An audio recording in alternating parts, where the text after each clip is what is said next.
As promised, this is part number 6 of healing my gut health, you all. Healing my gut issues, my gut worries, my gut problems. So if you haven't already, go ahead and check it out. Part 1, part 2, part 3. This is part number 6. So part 1, 2, 3, 4, 5 at this point have already been posted. So if you want to just kind of keep up with what I have going on and how I'm going to use my foods that I eat, mainly my smoothies, to heal my bloating and gassy and heartburn and GERD and what I think may be H. pylori, what I think may be an ulcer. Yes, I'm using my food to heal these things. So I'm not even at my doctor. I've done a few tests. I've done an upper endoscopy. Next week, I'll be doing MRI of my stomach and waiting on some results. Most of the results so far have been okay. Liver looks good, spleen looks good, gallbladder looks good, pancreas looks good. There's no sign of cancer so far.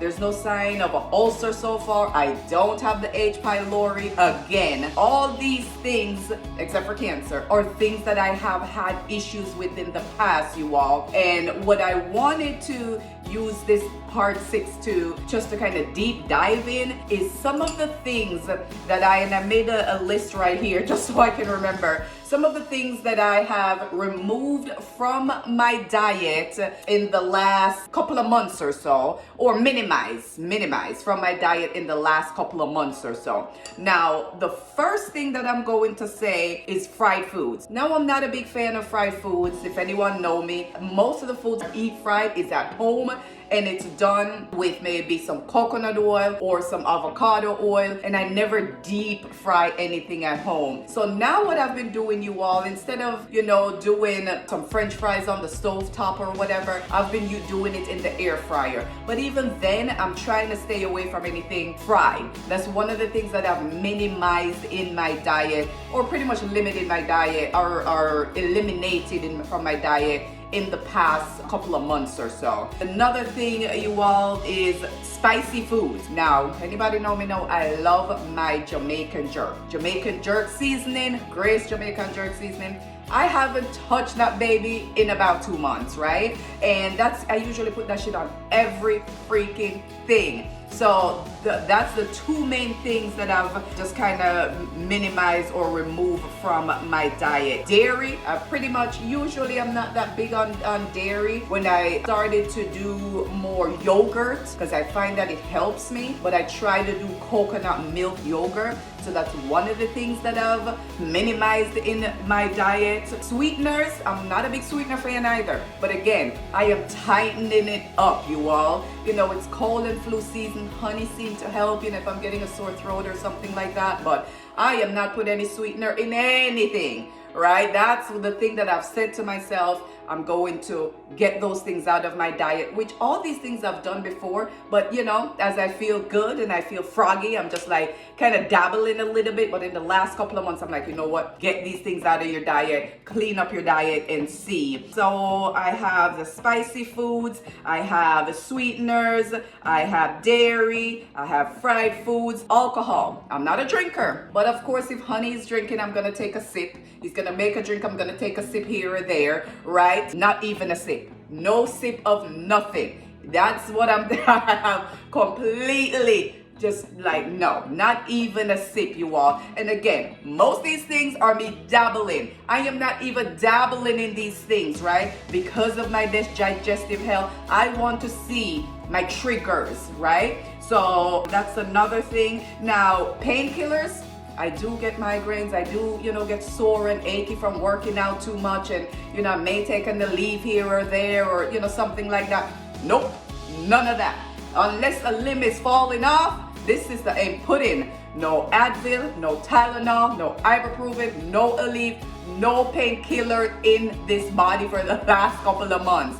Again, you all these things are shit that I don't do on a regular basis. But from time to time, I've had to. Last couple of months, nope. You ain't going on into this body.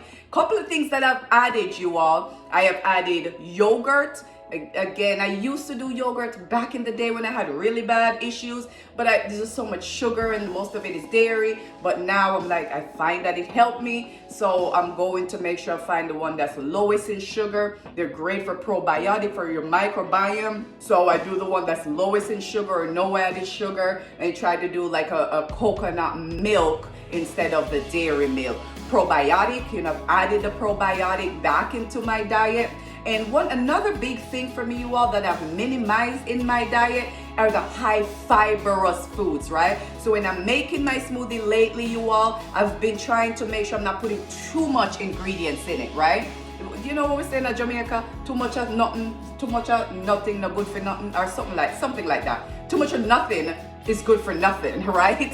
Too much. Even water. You can overhydrate, you all, right? So even when you're walking around drinking this gallon of water, whatever, depleting your body of these minerals, especially sodium, which we act like we don't know that we need. We need sodium. It is an electrolyte, right? Drinking too much just plain old water, you can overhydrate, and the salt follows the water. Water come out of your body, sodium gonna come out of your body as well. Next thing you know, you are dehydrated. So too much of nothing, no good for nothing, right? So from my dark green leafy vegetables, my kale, my spinach, even my broccoli, stuff like that I'm just chucking all this shit into the smoothie. I'm doing myself a due diligence to just minimize it. Today's smoothie is the same smoothie I've been drinking, y'all, for the last couple of months. And I will just let you know, I've seen a lot of improvement in my gut health, just how I've been feeling. The heartburn is not there as much. The waking up with that pain in my gut is not there at all, actually. Knock on something, right? And these are the things that I have, just the changes that I've made in my diet, you all.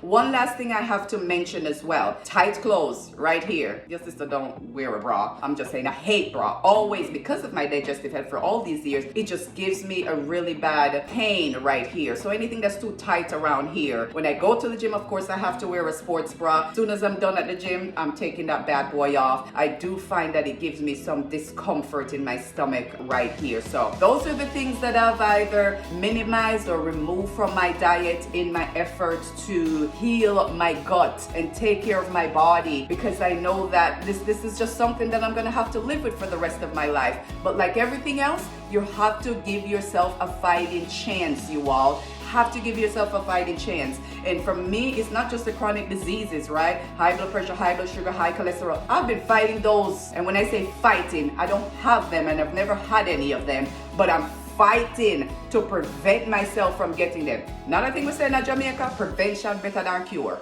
So I'm rather prevent myself from getting chronic disease by drinking a healthy smoothie, getting my ass up and move, eating clean for the most part. I'd rather, prevent myself from doing that, have to cure it, right? Because the things you have to eat to prevent it, the Jamaican come out, the things where you have to eat, the things where you have to eat to prevent it, give you a plethora of health benefit. But the medicine that you're going to have to take to treat it or cure it is going to give you a plethora of other side effects and health issues, right? So I'd rather prevent it than cure it, right? With my digestive health, I am sure it has something to do with my genetic makeup. My mama, my sister, every woman in my family, between the migraines and the digestive and gut health, is just something that I've known run rampant through my family. So that's gonna be a battle for me for my entire life. But I'm like everything else, I'm gonna fight this baby, do what I need to do to keep my gut healthy and to prevent the discomforts and so forth that I have been having. So this is part number 6